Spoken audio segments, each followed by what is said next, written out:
La Universidad Nacional Arturo Jauretche fue sede del 10º Encuentro Regional de Mujeres y Diversidades, un espacio clásico de debate, de reflexión, de acción, además, que reúne todos los años a organizaciones de la región, de Florencio Varela, de Quilmes, de Berazategui, todo pensando en el encuentro plurinacional. Hubo talleres, puesta en común, marcha hasta el cruce Varela, en memoria también del triple femicidio del distrito, y la jornada volvió a poner en el centro las luchas por una sociedad mucho más justa e igualitaria. Hoy vamos a hablar sobre lo que dejó este encuentro, sobre los desafíos que siguen abiertos también, con Paloma Catalá del Río, que nos visita, está junto a nosotros. Ella es secretaria de Derechos Humanos y Género del sindicato ATUNAG. Gracias, Paloma, por acercarte. Muchas gracias a ustedes por la invitación. Vos decís, ¿qué nos dejó? En principio un cansancio, eso, un hermoso cansancio porque le pusimos mucha energía. Es un encuentro que ya 10 años de una construcción colectiva que realmente es una referencia súper importante de cómo las mujeres y diversidades podemos encontrar nuevos modos de construcción política, ¿no? Las trabajadoras no docentes hace tiempo que nos estamos dando como la tarea y el tiempo de encontrarnos, de conversar, de conocernos y de poder verificar que todo lo que nos pasa no nos pasa en términos individuales, sino que responden a formas estructurales de una violencia muy instalada en nuestra vida social y que solo podemos desarmar encontrando modos, primero de visibilizar y después de ponernos en acción, ¿no? Hay algo del encuentro que potencia nuestra posibilidad de hacer cosas juntas. Es como un ejemplo de modos de hacer. Lo conversamos mucho con la comisión organizadora. Ya hace varios años que las compañeras de ATUNAG formamos parte de la comisión que organiza, porque el encuentro en principio fue cambiando. En estos 10 años, en principio eran preencuentros para el encuentro nacional de mujeres. Después el propio encuentro nacional fue transformándose y abriéndose discusiones acerca de lo plurinacional, de las diversidades, de cómo nombrarnos, y los encuentros regionales fueron haciéndose eco de esto. Entonces hay algo interesante que analizábamos juntas, sobre todo porque hay mucho material de archivo, ¿no? Cuando estás en la organización. Tenemos las actas de cada encuentro, tenemos los programas con los nombres de los talleres de cada encuentro. En principio era un preencuentro solo para el encuentro nacional. Después empezó a tomar carácter de encuentro regional. Entonces ahí empezó a haber una marca identitaria en la que empezamos a referirnos, y que fue, bueno, no es solo para después ir a un encuentro nacional, que está buenísimo si podemos organizarnos y viajar, pero hay algo que nos está pasando desde el sur del conurbano y que tiene que ver con que es un encuentro de Florencio Varela, Quilmes y Berazategui. Entonces empezamos también como a encontrar quiénes éramos las referentas de estos espacios, y se empezó a armar una dinámica muy particular, porque es con apoyo de los municipios, pero con un trabajo de base territorial muy potente. Organizaciones sociales, mujeres que solo se acercaron a una vecina, estudiantes de la UNAG que tienen una compañera, una madre, una prima, una hermana, un hermane que traen a los encuentros, la comisión organizadora de la Marcha del Orgullo, Quilmes, Varela, Berazategui, que participó muy activamente. Entonces, todo se debatió de manera horizontal. Hay realmente ahí un ejemplo de modo de construcción política que demuestra que con un abanico súper amplio, diverso y con muchas diferencias, sostenemos durante 10 años un encuentro regional. Eso es increíble, cómo el espacio, además de mantenerse, logra generar ese tipo de acercamiento, ¿no? O de la construcción política, justamente, como decís. Mencionabas esto de cómo el encuentro, además de haber ido variando, fue generando una marca identitaria. ¿Y cómo es? ¿Cuál es la identidad de las mujeres de nuestra región? Bueno, en principio, poder armar desde la diferencia política y poder encontrar los espacios para dar esas discusiones, ¿no? Mantuvimos un objetivo prioritario que era que los encuentros se sostengan, y sostener esa temporalidad en el tiempo implicaba restar tiempo a nuestros trabajos, a nuestras familias. Ninguna de nosotras, de nosotres, tenía tiempo disponible de sobra para encontrarnos y decidir, porque una movida tan grande, participaron más de 1.500 compañeras en este encuentro. Esta vez fuimos anfitrionas y fue acá en nuestra casa, en la UNAG. Pero cuando el año pasado fue en Berazategui, el anterior en Quilmes, y vamos alternando año tras año, tenemos que sentarnos y pensar todo, desde el nombre de cada taller hasta cómo mantener los baños limpios de la institución que nos recibe, desde cómo se mueven las compañeras que no tienen posibilidad de llegar hasta el encuentro, hasta cómo cada organización arma las propias viandas para que las compañeras puedan permanecer todo el día, de quién se ocupa del cuidado de niñeces, cuando la mayoría tenemos familias a cargo, y cómo participás de un taller si tenés que cuidar a tus niñas. Bueno, todos esos problemas estuvieron presentes, más los que emergen a través de los años. Claro. Algo que nos pasó. Y los espontáneos también. Y los espontáneos.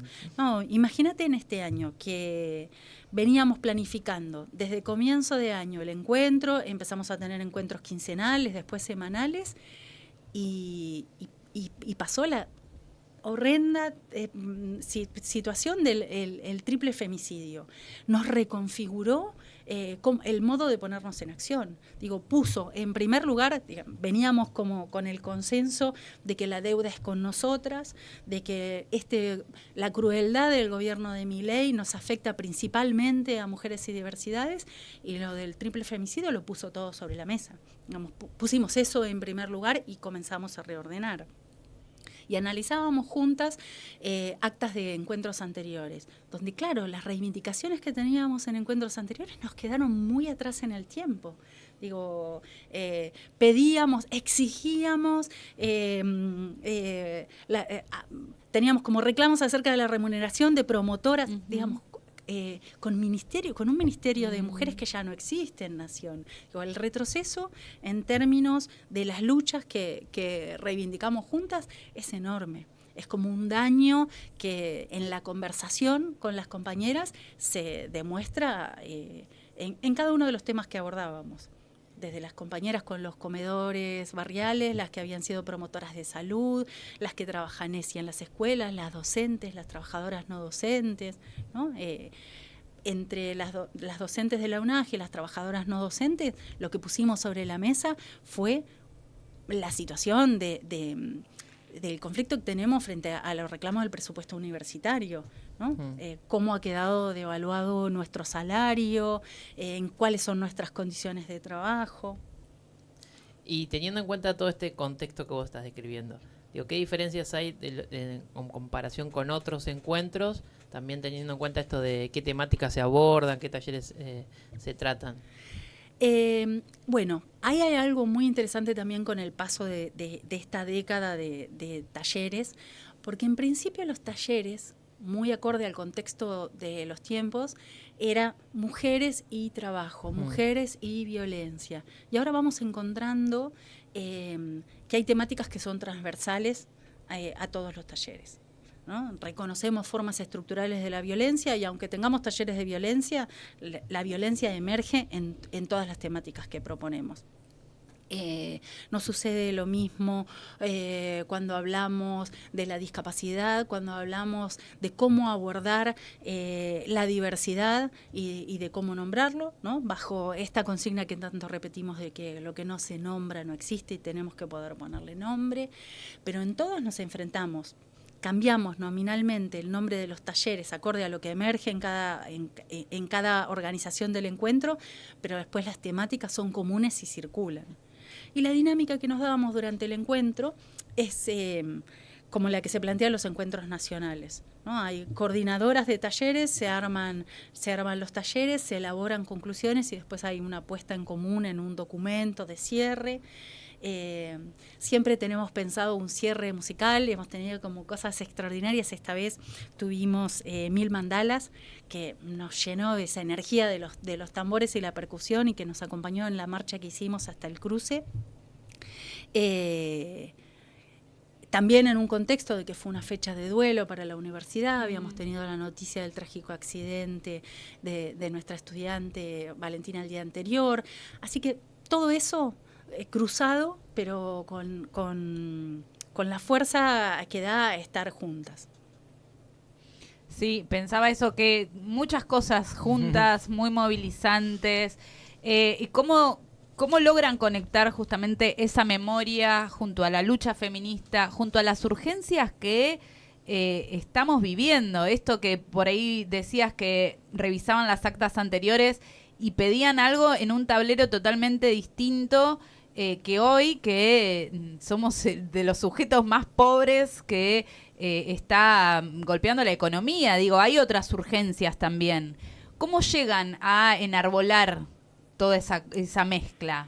En principio, retomando como el asunto de que lo personal es político, ¿no? Como ha sido la gran bandera que nos han dejado los feminismos, y que lo verificamos en cada conversación con una compañera, con un compañero.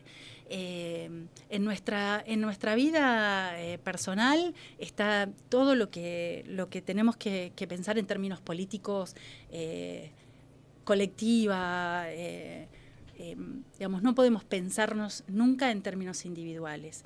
Y los temas de género no son temas que quedan relegados para un después que se solucionen otras urgencias. Son indiscernibles, no podemos pensarlo de manera separada. Es el patriarcado el que nos lleva a pensar que la lucha feminista viene después de solucionar el hambre, porque las principales afectadas por todos estos temas somos nosotras, las trabajadoras, las madres de familia, las cocineras de los comedores, las compañeras que están en los barrios y que ven la que antes era promotora y necesitaba un reconocimiento formal o otra remuneración, ahora no está pudiendo llegar a fin de mes para alimentar a su familia o a los pibis del barrio a los que les dan de comer. Vemos las compañeras que son docentes en las escuelas contando sus realidades, y nosotras mismas, ¿no? Las compañeras no docentes, que cuando nos sentamos a conversar de, bueno, ¿cómo estamos? ¿Cómo estás en tu área de trabajo? Van emergiendo todas las problemáticas y todas las consecuencias de, como decía hace un ratito, de un gobierno que impone una crueldad de la que creo que todavía no estamos sufriendo las peores de sus consecuencias, ¿no? Lo venimos batallando también porque pensamos colectivamente, pero estamos atravesando un tiempo como muy complejo en términos de violencia contra las mujeres y diversidades. No solo porque se nos ha cambiado el contexto, sino porque se habilitan estos, bueno, veían las imágenes de Milei que compartían en el segmento anterior, y vemos que se habilitan formas de violencia que verbalizan todo lo que no queremos para nuestra vida en común, ¿no? Queremos otros modos de relacionarnos, queremos pensar en contextos donde podamos construir no solo en paz, sino no haciendo posible esas formas despiadadas de tratar y de concebir a la otredad, ¿no? Nos construimos con el otro, con la otra, a la par.